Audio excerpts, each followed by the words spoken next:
As you might be aware that in coming months we are planning to hold India Africa Forum Summit.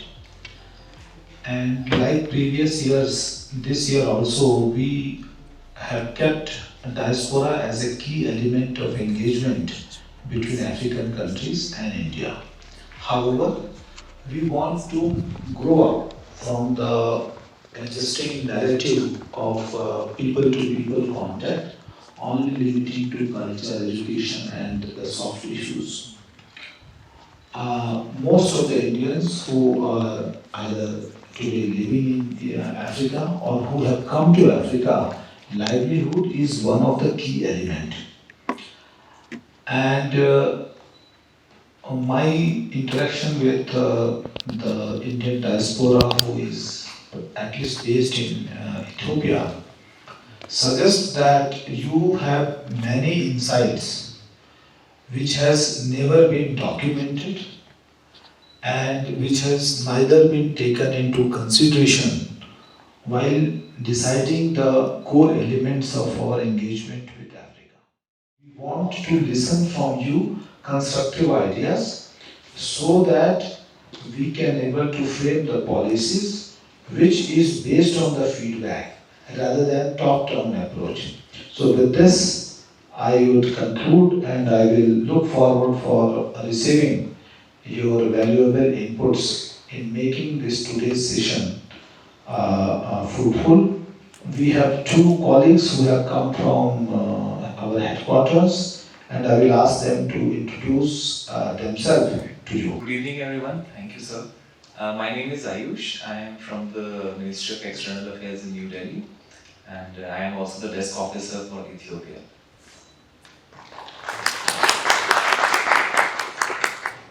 Namaste. Good evening, everyone. My name is Simran. I am the desk officer for one of the projects that we are doing in Ethiopia. Happy to be here. Thank you. So the diaspora strategy, what we are talking, sir, Indian Digital Excellence Center will be established in multiple places in Ethiopia and say Johannesburg and Cape Town, Nairobi, Lagos, Kigali and all. And the fact is, 400 million Africans still they don't have ID system. So this ID system is an opportunity where we can bring Aadhaar system and UPI as an open source, so we can also implement it those African countries. So the plan is Diaspora leading the fintech firm will provide the on-ground integrations anchor like India will provide architectural blueprint. There is no country in this world that can digitize Africa better than India. We have digitized America, we have digitized Europe, we have digitized our own country. Africa is the last frontier. And the DPI stack, the Digital Public Infrastructure Stack from the Government of India, is a key tool and a key mechanism by which we can provide financial inclusion, identity, taxation, and similar modules. I'll talk. Digital transformation involves using platforms like Aadhaar in India, also FIDA in Ethiopia, and several other African countries' digital uh, aspects, and also UPI to deliver efficient services in Africa. India exports its digital public infrastructure and DPI and provide skilled manpower to implement these systems, promoting financial inclusion and trade. This collaboration enhances India-Africa tech ties and streamlines government services and grows. Thank you for the insights. I'm Professor Sheikh from Civil Service University. I have a few concerns, but I will prioritize my main concern. The question is Africa ready for full digital transformation, or should they focus first on strengthening the foundational system? When I say financial system, I mean reliable exchange. The 54 countries of Africa are under various stages of digitization. The basic infrastructure like network would definitely require some more, stabilization in certain parts. But talking about this BPI stack, this is built as you know how China funds their own companies and Exim Bank or any Indian multilateral organizations don't really do that. I was curious to understand. In India Africa Forum Summit, and after that, the government would like to seek the views and see that how we can create some kind of fund of funds which can able to take care of the risks, particularly the political and security risks which emanate in this part of the world, to deal with the situations. And of course, Exim banks and other commercial banks should also be mobilized so that they have their own way of looking the things based on the realities on the ground, and they can able to leverage the assets as well as the businesses which the diaspora is having to fund. Uh, I think last month we invited the Exim Bank representative who looks after the Eastern Africa to visit this place, and we have Youth who are graduating, they have knowledge, but the biggest problem is the knowledge should be done converted into application. They don't have skills because we don't have labs, we don't have facilities, and students will not enter into the industries to earn their skills. This is a big gap here. So that is why I said skill is a big gap. And technology gap. Because Africa, we know there is a limited access for the technology, like before digitalization is one, because mining also needs digitalization. Because India, there are big government organizations, they are doing this, like GSI, they are doing mining. So what is happening is that resources are from Africa, but the jobs are created elsewhere, industries are built elsewhere, and the value addition is done outside the continent. So to mitigate these things, here we have a big opportunity for India to leverage this and to move on to the next level of collaboration with Africa. So with our extensive research we have found and with our practical experience, I would like to just highlight two. Because Africa will not export its future in raw form. We will refine it, build it, and power the world with it. I really like one line called Back to the Future. India will definitely do it, but we need to see who is doing with India. Thank you. I hope I justified some of the contents of why India-Africa partnership is important in context to plastics, polymer and textile processing.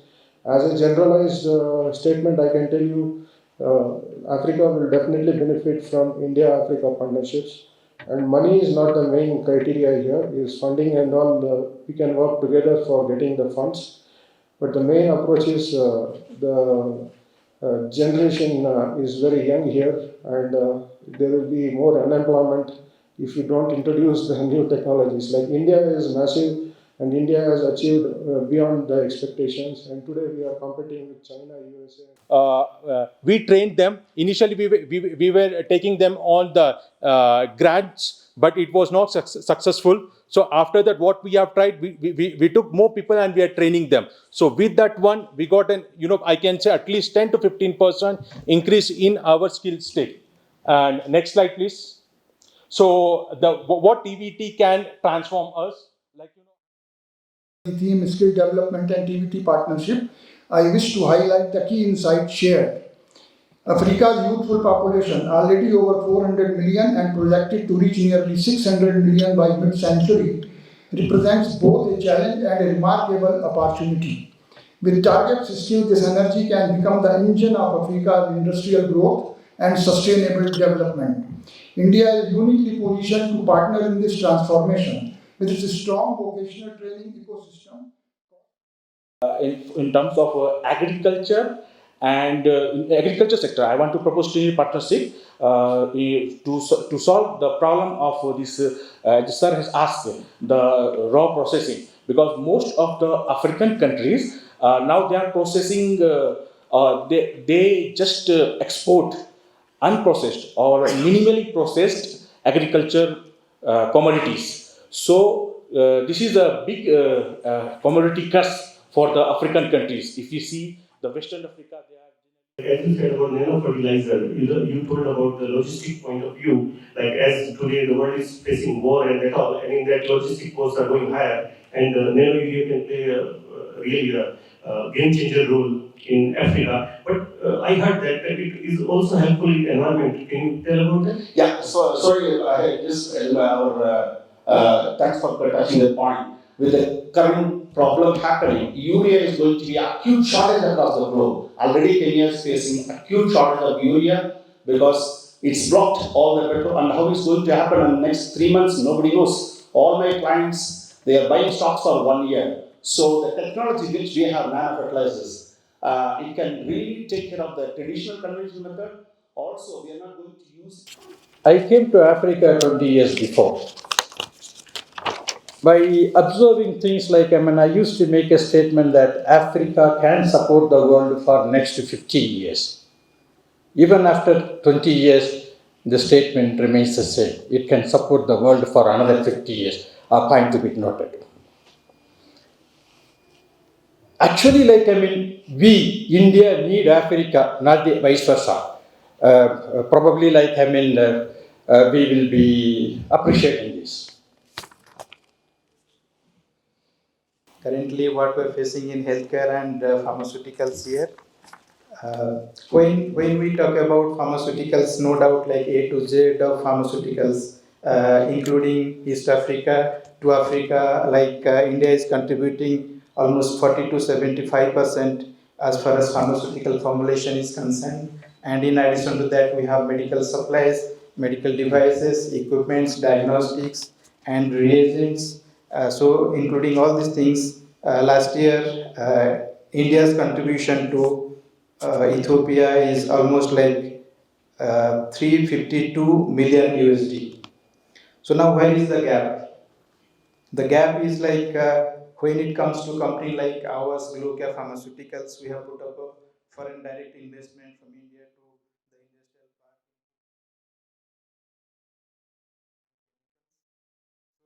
People-to-people ties through education, health, and technology by providing generous scholarships for African students, expand healthcare collaboration through India-Africa Health Fund, African Medicines Agency cooperation, and share expertise in digital infrastructure and innovation.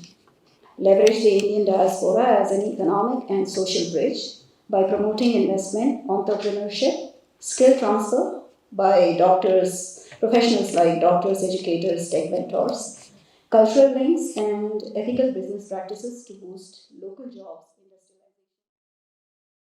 Wonderful, talented musicians, writers, actors, wannabe actresses, all are local American Indian people here in the last 2 months. The only thing, in fact, our embassy, I think, has sponsored a couple of filmmakers last year who went to Mumbai, and they were so, happy that Indian embassy has sent them to Mumbai, and they were sharing with me all the experience about. So, if NFBC can, if you can request on our behalf in Delhi to INB Ministry that NFBC can come and collaborate with Ethiopian film industry.